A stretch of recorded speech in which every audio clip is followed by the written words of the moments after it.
The Enormous Crocodile. Just outside the town there was a pretty little field with trees and bushes all around it. This was called the picnic place. There were several wooden tables and long benches, and people were allowed there to go and have a picnic at any time. The Enormous Crocodile crept over to the picnic place. There was no one in sight. "Now for clever trick number 4, he said to himself. He picked a lovely bunch of flowers and arranged it on one of the tables. From the same table, he took away one of the benches and hid it in the bushes. Then he put himself in the place where the bench had been. By tucking his head under his chest and twisting his tail out of sight, he made himself look very much like a long wooden bench with 4 legs. Soon 2 boys and 2 girls came along carrying baskets of food.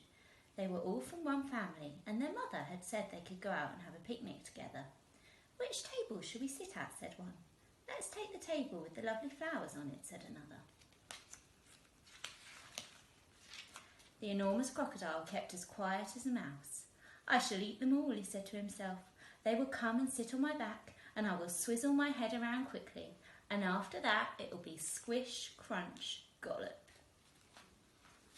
Suddenly a big deep voice from the jungle shouted, "Stand back, children! Stand back! Stand back!" The children stopped and stared at the place where the voice was coming from. Then, with a crashing of branches, Chunky the elephant came crashing out of the jungle. "That's not a bench you were going to sit on," he shouted. "It's the Enormous Crocodile, and he wants to eat you all up."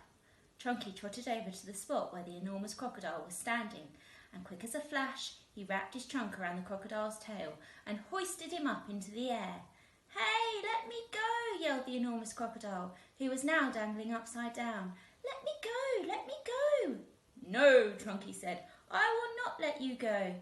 We've all had quite enough of your clever tricks." Chunky began to swing the crocodile round and round in the air. At first he swung him slowly. Then he swung him faster and faster and faster still.